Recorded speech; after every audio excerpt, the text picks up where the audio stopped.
نحمده ونصلي ونسلم على سيدنا ومولانا محمد صلى الله عليه وسلم رسوله النبي الأمين المكين الحنين الكريم الرؤوف الرحيم أما بعد فأعوذ بالله من الشيطان الرجيم بسم الله الرحمن الرحيم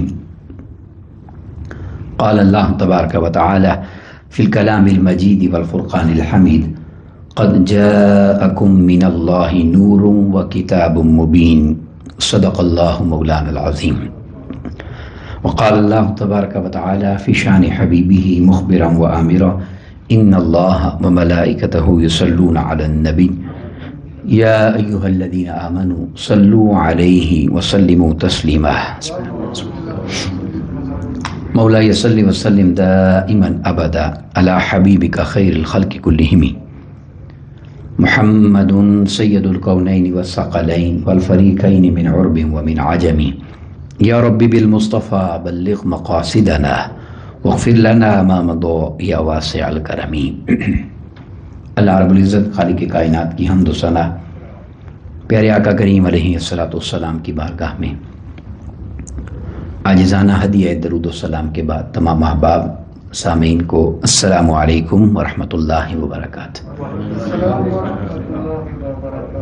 الحمدللہ تعالی جتنا بھی شکر ادا کیا جائے خالق کائنات کا کم ہے، جس کی توفیق خاص اور احسان عظیم کے ساتھ ہم سب ماہ ربیع الاول شریف کی ان بابرکت ساعتوں میں آج کی اس مبارک ہفتہ وار نشست محفل میلاد پاک میں اس کی توفیق سے مل بیٹھے اور شریک ہوئے.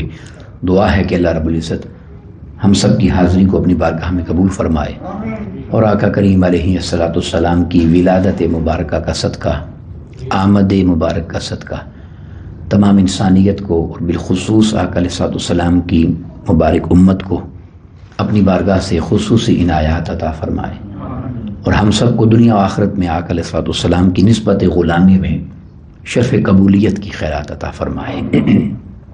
میں نے آپ کے سامنے قرآن مجید فرقان حمید کی آیات بینات میں سے بڑی ہی معروف آیت کریمہ کا یہ حصہ تلاوت کرنے کی سعادت حاصل کی، جس پر آپ نے بے شمار مرتبہ علماء کرام سے اس آیت کریمہ کے حوالے سے اس آیت کریمہ پر ذکر اور بیان یقیناً سماعت فرمایا ہوگا، جس میں اللہ رب العزت نے اپنے محبوب پاک علیہ الصلوۃ والسلام کی آمد مبارک کا ذکر بڑی ہی عزت اور شان اور شرف کے ساتھ فرمایا ہے. اور بات شروع کرتے ہوئے اس نے فرمایا قد جو ہے یہ تحقیق کے لیے آتا ہے، بات میں زور دینے کے لیے آتا ہے، بات میں وزن پیدا کرنے کے لیے آتا ہے. اب اللہ رب العزت کی ذات ایسی ہے کہ اسے اپنی بات میں وزن پیدا کرنے کی حاجت نہیں ہے، نہ اسے اپنی بات میں زور دینے کے لیے کوئی محتاجی ہے معاذ اللہ، کیونکہ وہ فرماتا ہے کہ ومن اصدق من اللہ قیلا، اللہ سے بڑھ کر کس کا سچا قول ہے؟ کون ہے جو اللہ سے بڑھ کر سچ بولتا ہے؟ اسے اپنی بات میں وزن پیدا کرنے کی ضرورت نہیں ہے، نہ وہ محتاج ہے، مگر وہ یہ تحقیق کا بیان اس لیے لاتا ہے تاکہ سننے والے خبردار ہو جائیں کہ مضمون بڑا آ رہا ہے. اس بیان کی اہمیت کو ہمارے سامنے بیان کرنے کے لیے اللہ رب العزت تحقیق کے ساتھ فرماتا ہے قد، تحقیق، اس میں کوئی شک نہیں ہے، یقیناً جاءکم، اللہ کی طرف سے تمہارے پاس آ گیا ہے، کچھ تمہارے پاس آیا ہے، کسی کی تشریف آوری ہوئی ہے. جاءکم، تمہارے پاس آ گیا ہے، من اللہ نور، اللہ کی طرف سے ایک نور، وکتاب مبین، اور روشن کتاب. اب اس بات کو اللہ رب العزت نے ہمارے سامنے ایک تو تحقیق کے ساتھ بیان فرمایا. میں ابتدا میں ایک جملہ عرض کرنا چاہ رہا ہوں ذوق کے لیے، اور اس کے بعد اگلے لفظ میں جاءکم پہ اس میں مد ہے، جاءکم یعنی تحقیق فرما کر پھر مد کا ذکر ہے، اور پھر من اللہ نور و کتاب مبین آگے شد بھی ہے، تو اس جملے میں تحقیق بھی ہے، اس جملے میں شد بھی ہے، اور اس جملے میں مد بھی ہے۔ اب یہ چونکہ اس کا کلام ہے، اس کی حکمت سے خالی نہیں ہے، بلا ارادہ نہیں ہے، تو اس جملے میں اس نے مد اور شد اس لیے بیان کی ہے کہ وہ بتانا چاہتا ہے کہ جو آ رہا ہے وہ بڑی شد و مد کے ساتھ آ رہا ہے، وہ بڑی نرالی شان کے ساتھ آ رہا ہے، اس لیے تمہیں تحقیق کے ساتھ بتا رہا ہوں کہ اللہ کی طرف سے تمہارے پاس نور آ گیا ہے اور روشن کتاب آ گئی ہے۔ اب یہ مضمون ایسا ہے کہ اس کو سمجھنے کے لیے ایک بات سمجھنا بہت ضروری ہے، اور بہت اہم ہے یہ بات سمجھنا، وہ یہ ہے کہ یہ بات ذہن نشین کر لیں کہ یہ جو آیت کریمہ ہے، یہ میں نے آیت کریمہ کا حصہ پڑھا، یہ پوری آیت کریمہ نہیں ہے۔ جیسے ایک آیت ہوتی ہے نا، ایک جگہ سے شروع ہوتی ہے ایک جگہ مکمل ہوتی ہے، یہ آیت کریمہ پوری نہیں ہے، یہ اس کا آخری حصہ ہے، یہ اس آیت کریمہ کا آخری حصہ ہے۔ اب یہ آیت کریمہ سورہ المائدہ کی ہے اور اس کی آیت مبارکہ نمبر 15 ہے، 15۔ اس مضمون کو سمجھنے کے لیے اس پوری آیت کریمہ پر توجہ کرنا ضروری ہے۔ اللہ رب العزت نے اس مضمون کو شروع یہاں سے کیا ہے، یا اہل الکتاب، اے اہل کتاب جن کو کتاب عطا کی گئی، یہود اور نصارہ، ان کا ذکر ہے۔ اب اس مضمون کو اللہ رب العزت نے یہود اور نصارہ کے ذکر سے شروع کیا، ان کو خطاب کیا، یا اہل الکتاب قد جاءکم رسولنا، تمہیں بتا رہا ہے تمہارا رب کہ تمہارے پاس اللہ کا رسول تشریف لے آیا ہے، تمہارے پاس ہمارے رسول کی آمد ہو گئی ہے صلی اللہ علیہ وسلم۔ اب یہ اس آیت کریمہ کو آگے بڑھنے سے پہلے میں اس کا شان نزول آپ کے سامنے رکھنا چاہتا ہوں، جس سے بہت اہم چیز آپ سمجھ جائیں گے اور یہ مضمون سمجھنا بہت آسان ہو جائے گا۔ اس شان نزول کو ابن جریر نے حضرت اکرمہ رضی اللہ عنہ سے روایت کیا کہ یہود کی ایک جماعت تھی، وہ آقا علیہ الصلوۃ والسلام سے کسی مسئلے پر سوال کرنے اور ڈیبیٹ کرنے کے لیے آئی۔ وہ آقا علیہ الصلوۃ والسلام سے کچھ پوچھنا چاہتے تھے، اور پوچھنا کیا چاہتے تھے، وہ آقا علیہ الصلوۃ والسلام سے آ کر سوال کرنے لگے رجم کے بارے میں۔ اب دیکھیں قرآن مجید نے ہر حکم جو ہمیں عطا فرمایا ہے اس میں سے کچھ احکام ایسے ہیں جس پہ کبیرہ گناہوں پر قرآن مجید نے حد بتائی ہے۔ ایک کبیرہ گناہ بدکاری ہے، زنا، اس پر قرآن مجید نے حد لگائی کہ اس پر 100 کوڑے لگائے جائیں۔ قرآن مجید نے یہ کہا، آقا علیہ الصلوۃ والسلام نے اس میں اپنی اتھارٹی کو استعمال کرتے ہوئے اس میں ایک چینجنگ کی، اور وہ یہ کہ اگر کوئی غیر شادی شدہ یہ کام کرے بدکاری تو اسے 100 کوڑے لگائے جائیں، اور اگر کوئی شادی شدہ کرے تو اسے رجم کیا جائے، سنسار کیا جائے، وہ جو دبا کر زمین میں پتھر مار مار کے جہاں تک کہ اس کی جان چلی جائے۔ یہ رجم کا ذکر قرآن مجید میں نہیں ہے۔ اب یہ ایک الگ مضمون ہے کہ آپ قرآن مجید میں، اب گھبرانے کی بات نہیں ہے، قرآن مجید میں تو نماز کا ذکر بھی نہیں ہے، کیسے پڑھنی ہے؟ یہ آقا علیہ السلام کی اتھارٹی ہے، وہ بتاتے رہے، اس پر ہم بات کریں گے ربیع الاول کے کسی مضمون پہ انشاءاللہ، مگر ابھی اس مضمون کو سمجھیں۔ وہ آئے اور انہوں نے یہ کہا کہ آپ ہمیں بتائیں کہ رجم کا ذکر قرآن مجید میں کہاں ہے، کیونکہ یہ ذکر قرآن مجید میں اس طرح واضح نہیں تھا۔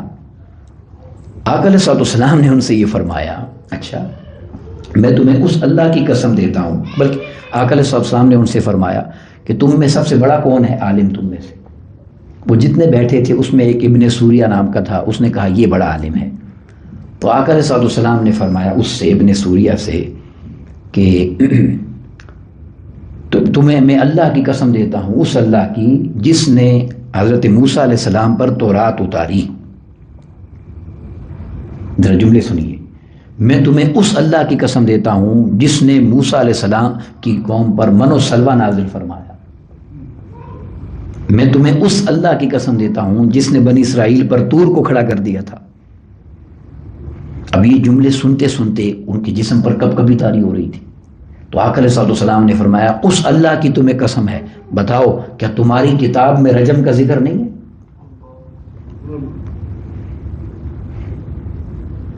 اب اس نے کہا ضرور ہے۔ تو آقا علیہ الصلوۃ والسلام نے فرمایا تم نے جتنے حکم اپنی کتاب کے چھپا رکھے ہیں، میں آیا اس لیے ہوں کہ وہ ساری باتیں امت کو بتا دوں۔ یعنی وہ ہماری کتاب پر اعتراض کر رہے تھے نا معاذ اللہ، آقا علیہ الصلوۃ والسلام نے ان کی کتاب کی بات کی، اس مقام پر یہ آیت کریمہ نازل ہوئی۔ اب سنیے، اب وہ حیران و پریشان ہو گئے، وہ بات جو ہم اپنی کتاب میں چھپا کر اپنے یہودیوں کو نہیں بتا رہے، ان کو کیسے پتا ہے؟ تو اللہ تبارک و تعالیٰ نے اہل کتاب سے کہا تمہیں کیا خبر، تم کس سے مخاطب ہو؟ تم اس پریشانی میں ہو کہ ان کو کیا خبر؟ سنو یا اہل الکتاب، اہل کتاب غور سے سنو، قد جاءکم رسولنا، تمہارے پاس ہمارے وہ رسول تشریف لے آئے ہیں، یبین لکم کثیرا مما کنتم تخفون من الکتاب، اپنی کتاب میں سے جو جو کچھ تم نے چھپایا ہوا ہے نا، اس میں سے کثیر یہ تمہیں بتائیں گے، کثیر بتائیں گے، جانتے سارا ہیں۔ توجہ سے جملہ سنیں قرآن مجید کا، وَيَعْفُ عَنْ كَثِيرٍ، اور جتنا چاہیں گے تمہیں معاف بھی کر دیں گے، نہیں بتائیں گے، تمہارا پردہ رکھ لیں گے، جتنا تم چھپاتے ہو اپنی کتاب میں سے اس میں سے کثیر بتائیں گے، وَيَعْفُ عَنْ كَثِيرٍ، اور جتنا میرا محبوب چاہے گا درگزر کر دے گا۔ یہ فرما کے اب فرمایا قَدْ جَاءَكُم مِّنَ اللَّهِ نُورٌ وَكِتَابٌ مُّبِينٌ، یہ سب کچھ اس لیے جانتے ہیں کہ یہ وہ ہستی ہے جسے اللہ نے نور بنا کر بھیجا ہے اور کتاب مبین اللہ رب العزت نے ذات کو عطا فرمائی۔ یہ ہے اس آیت کریمہ کا پورا حصہ۔ جب اس کو انسان اس انداز سے پڑھ لے اور دیکھ لے اور سمجھ لے تو انسان کو بہت ساری باتیں سمجھنے میں آسانی ہو جاتی ہے۔ تو اہل کتاب کو رب کائنات نے فرمایا۔ اب یہاں ایک جملہ ہے، ذرا توجہ سے سنیے گا۔ اللہ رب العزت نے اس مضمون کو اہل کتاب کے نام سے شروع کیا، جملہ یہاں سے شروع، آیت کریمہ یا اہل الکتاب، اے اہل کتاب۔ اب اہل کتاب ایک تو اس سے مراد وہی ہے نا اہل کتاب جو اہل کتاب ہیں، یہود ہیں، نصارہ ہیں، مگر اس لفظ کا ایک مطلب ہے اہل کتاب۔ میں ایک جملہ کہنا چاہتا ہوں، توجہ سے سنیں۔ اہل کتاب اگر آپ کہیں گے یا کتاب والا کسی کو کہیں گے تو کتاب والا پڑھا لکھا ہوتا ہے یا جاہل ہوتا ہے، ان پڑھ ہوتا ہے؟ کس کو کہیں گے؟ کتاب کون اٹھا کے پھرے گا یا کتاب کون پڑھے گا؟ جو پڑھا لکھا ہے نا۔ تو چونکہ مضمون وہ بیان کرنا تھا جو ان پڑھوں کا نہیں تھا، آقا علیہ الصلوۃ والسلام کی شان نورانیت یہ ان پڑھوں کی سمجھنے کی بات نہیں ہے۔ تو رب کائنات نے فرمایا اے محبوب یہ جو ہم نے آپ کو شان نورانیت کے ساتھ بھیجا ہے نا، اسے کوئی پڑھا لکھا ہی سمجھے گا، اس لیے اہل کتاب کہہ کر بات شروع فرمائی کہ میں ان پڑھوں سے تو بات ہی نہیں کر رہا، انہیں کیا خبر کہ آپ کی شان کیا ہے، یہ تو کتاب والے پڑھے لکھے جانیں گے ہم نے محمد مصطفیٰ کو کیا عظمتیں عطا کی ہیں صلی اللہ علیہ وسلم۔ اس لیے اہل کتاب کہا، اور ان کو خاص طور پر مخاطب اس لیے کیا ان کی کتابوں میں آقا علیہ الصلوۃ والسلام کی تمام شانوں کا تذکرہ ہے۔ ان کی کتابوں میں اللہ رب العزت نے سب کچھ آقا علیہ الصلوۃ والسلام کے لیے بیان فرما دیا تھا، ہر چیز کا ذکر تھا۔ تو اس لیے فرمایا کہ تم تو اس محبوب کو اور زیادہ جانتے ہو، تم یہ سوال کیوں کر رہے ہو کہ جو کچھ تم چھپا رہے ہو وہ انہیں کیسے خبر ہے؟ ان کی ہر بات سے باخبر ہونے کی خبر بھی ہم نے تمہیں تمہاری کتاب میں عطا کر دی ہے۔ اب فرمایا قد جاءکم من اللہ نور وکتاب مبین۔ اب اس پر میں تھوڑی سی بات کرنا چاہ رہا ہوں۔ آقا علیہ الصلوۃ والسلام کی آمد مبارک ہے، اور آقا علیہ الصلوۃ والسلام کی آمد کو رب کائنات نے ذات محمد مصطفیٰ کو اللہ رب العزت نے نور فرمایا کہ یہ پیکر نور ذات محمد مصطفیٰ تمہارے درمیان تشریف لے آئے ہیں۔ اب یہ مضمون جو کہ میں نے کہا نا پڑھا لکھا، قرآن مجید کی اس آیت سے میں نے ایک جملہ آپ کو کہا، اس بات کو بڑی توجہ سے سمجھنے کی ضرورت ہے۔ آپ نے اکثر سنا ہوگا اور سنتے رہے ہوں گے، اب بھی کئی جگہ پہ بیان ہوتی ہے یہ بات، آقا علیہ الصلوۃ والسلام کی نورانیت کا انکار کیا جاتا ہے معاذ اللہ۔ آپ کی ذات پاک میں نورانیت کا بولیں انکار کیا جاتا ہے، اور ایک عجیب بات یہ ہے، اس لیے میں نے کہا پڑھی لکھی اور جاہل کی بات کہی کہ نورانیت کا انکار کرنے کے لیے جو دلیل پیش کی جاتی ہے، آپ کوئی بھی اسٹیٹمنٹ دیتے ہیں، کوئی موقف لاتے ہیں، کوئی بھی بات آپ کرتے ہیں تو اس کو پروف کرنے کے لیے کوئی آپ دلیل تو لاتے ہیں، ایویڈنس لاتے ہیں، پیش کرتے ہیں، دلائل دیتے ہیں. تو آقا علیہ السلام کی معاذ اللہ نورانیت کا رد کرنے کے لیے جو دلیل دی جاتی ہے، اس دلیل کا آقا علیہ السلام کی نورانیت سے تعلق ہی کوئی نہیں ہے. یہ بات سمجھنے والی ہے، یہ ٹیکنیکل ہے مگر بہت آسان ہے، توجہ سے اس کو سمجھ لیں تاکہ زندگی بھر اس مضمون پر پریشانی نہ ہو. اب جب یہ کہتے ہیں کہ آقا علیہ السلام نورانیت، آقا کی انکار کیا جاتا ہے معاذ اللہ، تو دلیل بنایا جاتا ہے کہ کیونکہ آپ شان بشریت کے ساتھ آئے. قرآن مجید نے سورہ کہف میں بھی اور سورہ حامیم سجدہ میں بھی آقا علیہ السلام کو فرمایا، قل انما انا بشر مثلکم، اے محبوب صلی اللہ علیہ وسلم آپ فرما دیجئے کہ میں ظاہری صورت میں تمہارے مثل ایک بشر ہوں. اب اس آیت کریمہ کا اگر اگلا حصہ ہی پڑھ لیا جائے نا تو بشریت کی وضاحت ہو جاتی ہے کہ میں تو تمہیں کہہ رہا ہوں کہ میں تمہاری مثل ہوں، مگر یوحا الیہ، تم کبھی میری مثلیت کی بات نہ کرنا، مجھ پر وحی بھی اترتی ہے. اسی آیت میں یہ مسئلہ کلیئر ہو جاتا ہے، مگر میں اس انداز سے آپ کو سمجھانا چاہ رہا ہوں. تو کیونکہ نورانیت کا ذکر میں نے یہ آیت کریمہ آپ کو دی اور بشریت کا ذکر میں نے خود آپ کو قرآن مجید کی آیت پڑھ کے بتا دیا، قرآن مجید میں ہے. تو وہ یہ کہتے ہیں کہ اگر آقا علیہ السلام کی نورانیت کو مانا جائے تو آقا علیہ السلام کی بشریت کی آیت کا کیا بنے گا؟ جو اللہ تبارک و تعالیٰ نے آقا علیہ السلام کی شان بشریت کا ذکر کیا. تو اس کا جواب آپ کو دینا چاہتا ہوں. یہ بات ذہن نشین کر لیں کہ یہ جو بشریت و نورانیت ہے، یہ دونوں چیزیں آپس میں متضاد نہیں ہیں. کیا نہیں ہے بولے؟ اپوزٹ نہیں ہیں یہ دونوں چیزیں. بشریت اور نورانیت یہ دو اپوزٹ چیزیں نہیں ہیں. پہلی بات، اب میں یہ بات قرآن مجید سے کر رہا ہوں، کوئی جوش کی بات نہیں ہے، جذبے جوش خطابت نہیں ہے. یہ قرآن مجید کو آپ پڑھ لیں، الحمد کی حمزہ سے لے کر والناس کی سین تک، قرآن مجید کے 30 پاروں میں یہ ٹرم آپ کو نہیں ملے گی، نور و بشر. یہ جملہ آپ کو کہیں نہیں ملے گا، نور و بشر. اپوزٹ کے طور پہ بیان کیا جاتا ہے نا، جیسے ہم کہتے ہیں دن اور رات، صبح اور شام، ٹھنڈا اور گرم، سردی اور گرمی، سفید اور سیاہ. یہ دو چیزیں اپوزٹ بیان کی جاتی ہیں نا. تو اس کو اس طرح امت کے سامنے رکھ دیا گیا، نور و بشر، نور و بشر کہہ کے، تاکہ جو سنے وہ یہ کہے کہ دو اپوزٹ چیزیں ہیں، ایک ہوگی دوسری نہیں ہوگی. آپ سمجھ گئے بات؟ جیسے میں کہوں دن اور رات، تو دن ہوگا تو رات نہیں ہوگی، رات ہوگی تو دن نہیں ہوگا. میں کہوں سردی تو اس کا مطلب ہے کہ گرمی نہیں ہے، اگر گرمی کہیں تو اس کا مطلب ہے سردی نہیں ہے. اب توجہ سے سن لیں، پورے قرآن مجید کو آپ پڑھ لیں، اللہ رب العزت نے نور و بشر کو متضاد بیان نہیں کیا، اپوزٹ کہیں بیان نہیں کیا. اب اللہ نے کیا بیان کیا؟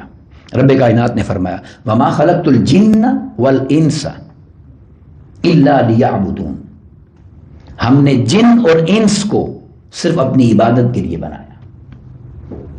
انس کا مطلب بشر انسان، اس کا اپوزٹ جن. بشریت کا اپوزٹ نورانیت نہیں ہے، بشر کا اپوزٹ جن ہے. اب ایک جملہ یاد رکھ لیں، یہ علمی بات، انبیاء کرام کی بشریت اس لیے ماننا لازم ہے کہ ان میں ایک بھی کوئی جن نہیں تھا، کیونکہ بشر مٹی سے بنا ہے اور جن آگ سے بنا ہے. انبیاء کی بشریت اس لیے ماننا لازم ہے. جو بشریت کا انکار کرے گا اس کا مطلب ہے کہ وہ جن کی بات کر رہا ہے، معاذ اللہ. نہیں، انبیاء کی بشریت حق ہے مگر اس کا نورانیت سے تعلق نہیں ہے. اب نورانیت پر آ جائیں. قرآن مجید نے نور کا اپوزٹ ظلمت بیان کیا ہے، من النور الی الظلمات، من الظلمات الی النور. قرآن مجید بیان کرتا ہے نور سے گمراہی اندھیرے کی طرف، ضلالت کی طرف، اور ضلالت سے گمراہی سے اندھیرے کی نور کی طرف. قرآن مجید نے بیان کیا. تو جب دو چیزیں اپوزٹ نہیں ہوتی نا تو وہ ایک جگہ جمع ہو سکتی ہیں. جیسے میں کہوں کہ گرمی ہے اور دن ہے، گرمی ہے اور رات ہے. اب بات سمجھیے، کیونکہ اپوزٹ نہیں ہے تو یہ جمع ہو سکتی ہیں. اب چونکہ بشریت اور نورانیت اپوزٹ نہیں ہے تو ان کا ایک ذات میں جمع ہونا ناممکن نہیں ہے. اب یہاں تک تو جو آپ بات سمجھ گئے. اب سوال یہ پیدا ہوتا ہے کہ اس کا کوئی پروف قرآن مجید میں ہے یہ بات جو ہم کر رہے ہیں؟ تاکہ ہماری بات کا، میری بات کا، آپ کی بات کا تو کوئی انکار کر سکتا ہے نا. قرآن مجید کی بات کا انکار تو نہیں ہو سکتا، یا ہو سکتا ہے؟ نہیں ہے. اب قرآن مجید نے ایک ہی جگہ ایک ہی ذات کو نور و بشر کہا تاکہ یہ ڈاؤٹ ہی ختم ہو جائے. اور وہ کس کو کہا؟ وہ اتنی بڑی نورانی ہستی کا ذکر کیا جس کو ایک عام چھوٹا بچہ جسے اللہ رسول کا پتہ ہے صلی اللہ علیہ وسلم، وہ اس بندے کو اس ذات کو جانتا ہے. اور وہ ذات جبریل امین کی ہے جو فرشتوں کا استاد ہے، ہیڈ ہیں. اور جبریل امین چونکہ فرشتے ہیں، اور فرشتے کس سے بنے ہیں؟ بولے اونچا، نور سے بنے ہوئے ہیں نا. فرشتے نور سے بنے ہیں. اب یہ سورہ مریم اٹھائیے، پارہ نمبر 16 ہے اور سورہ نمبر 19 ہے. اس کی آیت مبارکہ نمبر 17 ہے، 17. اب پورا واقعہ جانتے ہیں کہ اللہ نے جبریل امین کو بھیجا، وہ بی بی مریم کے پاس آئے اور انہوں نے بی بی مریم کی اس میں آستین کے اندر، یا کہا جاتا ہے کہ آپ کے اس گریبان کے اندر آپ نے پھونک ماری اور اس سے حضرت عیسیٰ علیہ السلام کی ولادت ہوئی. وہ آئے، تشریف لائے. تو وہ جب حضرت جبریل امین بی بی مریم کے پاس آئے تھے تو اس وقت قرآن مجید نے ان کے آنے کا ذکر فرمایا.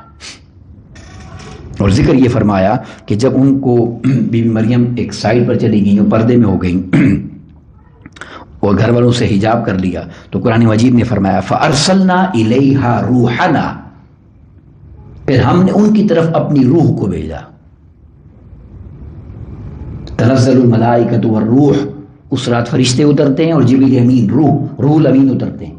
تو فرمایا ہم نے اس روح الامین جبریل امین کو بھیجا. فارسلنا الیہا، بی بی مریم کی طرف، روحنا، اپنی روح کو.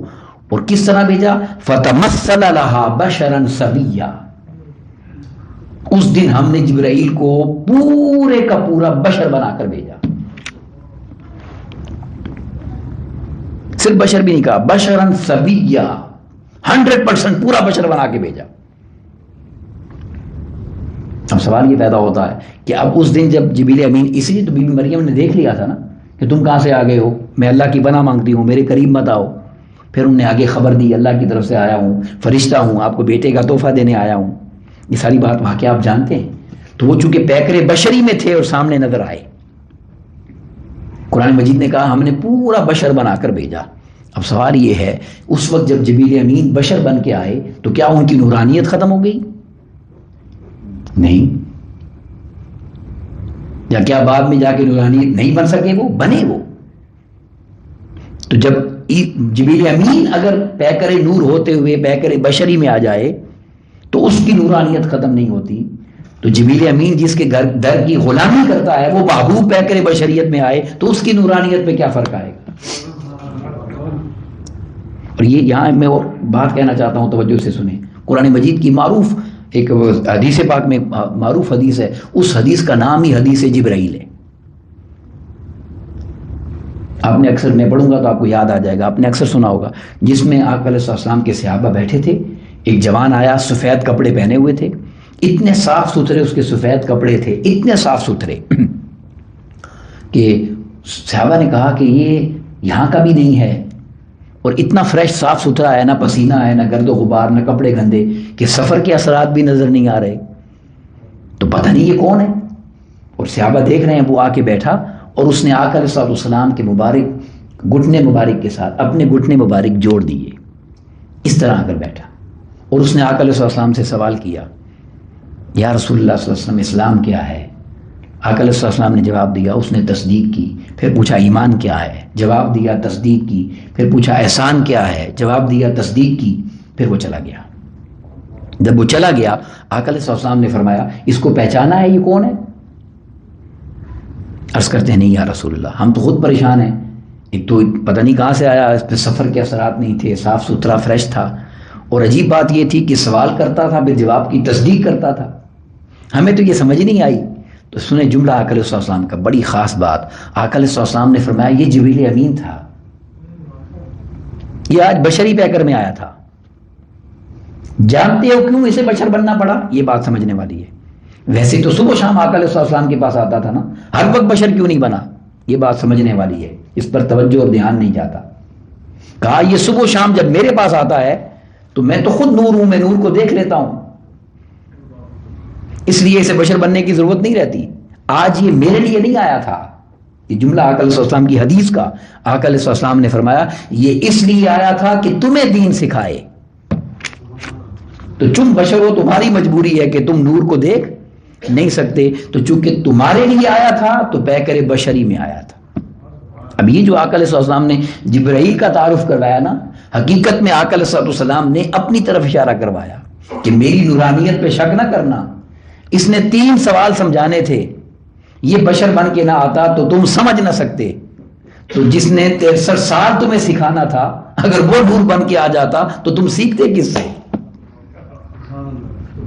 تو میں پیکر بشری میں جو آیا ہوں تو یہ میری مجبوری نہیں ہے، میرا پیکر بشری میں آنا تمہاری مجبوری ہے، تاکہ تم بشر کو دیکھ سکو اور اس سے سیکھ سکو، اور اللہ تمہیں کہہ سکے لَقَدْ كَانَ لَكُمْ فِي رَسُولِ اللَّهِ أُسْوَةٌ حَسَنَةٌ، میرے محبوب پاک کی اسوہ، سیرت اور طریق ہی تمہارے لیے سب سے بہترین نمونہ ہے زندگی گزارنے کا۔ تو آقا علیہ السلام کو اللہ رب العزت نے اس شان سے پکارا۔ اب یہاں پر میں مضمون تو طویل ہے، اسے ہم جمعے میں صبح مکمل کر لیں گے، مگر ایک جملہ تھوڑی سی عرض کرنا چاہ رہا ہوں، وہ بڑی توجہ سے سن لیں بات۔ جب آقا علیہ السلام تشریف لائے تو رب کائنات نے فرمایا قد جاءکم من اللہ نور، ٹھیک؟ تو جب آقا علیہ السلام معراج پر تشریف لے گئے اس وقت رب کائنات نے فرمایا سبحان الذی اسری بعبدہ، اس وقت یہ نہیں فرمایا کہ ہم نے سیر کرائی اپنے نور کو، اس وقت بندہ فرمایا، بشریت کی بات کی۔ جانتے ہیں کس لیے؟ بڑی ایمان افروز بات ہے، مفسرین نے لکھا اس لیے کہ رب کائنات نے فرمایا کہ میں نے اس وقت جاتے ہوئے عبد اس لیے کہا ہے کہ تمہیں بتانا یہ چاہتا تھا کہ تمہیں اتنا تو پتہ چل گیا نا کہ مسجد حرام سے چلے مسجد اقصیٰ پہنچے، مسجد اقصیٰ سے چلے سدرۃ المنتہا پہنچے، سدرۃ المنتہا سے چلے کعبہ قوسین پہنچے، کعبہ قوسین سے آگے او ادنا تک گئے، اس سے آگے کی تمہیں خبر نہیں ہے۔ تو بے عبد ہی اس لیے کہہ رہا ہوں کہ تمہیں بتانا یہ چاہتا ہوں کہ یہ جو رفتار ہے اور یہ جو پرواز ہے یہ تو مصطفیٰ کی بشریت کی پرواز ہے، یہ تو میرے محبوب کی شان ہے، بشریت کی پرواز ہے۔ تو تمہیں بتانا یہ چاہتا ہوں کہ جس کی بشریت او ادنا جا سکتی ہے اس کی نورانیت کی عظمت کا عالم کیا ہوگا، اس کی نورانیت کی شان کا عالم کیا ہوگا۔ اس لیے جب آقا علیہ السلام کا وصال مبارک ہوا تو سیدنا فاروق اعظم رضی اللہ عنہ تشریف لائے، انہوں نے آقا علیہ السلام کی پیشانی مبارک پر بوسہ دیا، اور بوسہ دے کر آپ نے ایک جملہ فرمایا، آپ نے کہا یا رسول اللہ صلی اللہ علیہ وسلم میں آپ پر قربان ہو جاؤں، میری نسلیں آپ پر قربان ہو جائیں، میری نسلیں آپ پر قربان ہو جائیں۔ سیدنا فاروق اعظم رضی اللہ عنہ عرض کرتے ہیں کہ آپ ہیں تو عرشی مگر ہم جیسے فرشیوں کے لیے فرش پر رہتے رہے، آپ ہیں تو عرشی مگر ہم جیسے فرشیوں کے لیے فرش پر رہتے رہے۔ تو جو شان بشریت کے ساتھ آئے یہ آقا علیہ السلام کی مجبوری نہیں ہے، یہ آقا علیہ السلام کی امت کی اور ہماری مجبوری ہے کہ ہم ان سے کچھ سیکھ سکیں۔ اور یہ بات آقا علیہ السلام نے بارہا اپنی احادیث پاک میں بیان بھی فرمائی، انشاءاللہ اس پر ہم صبح جمعہ کی نشست میں بات کریں گے۔ اللہ رب العزت ہمیں آقا علیہ السلام کے مقام کی معرفت عطا کرے اور آقا علیہ السلام کے میلاد پاک کا صدقہ انسانیت کو خیرات عطا فرمائے۔ وما علینا الا البلاغ۔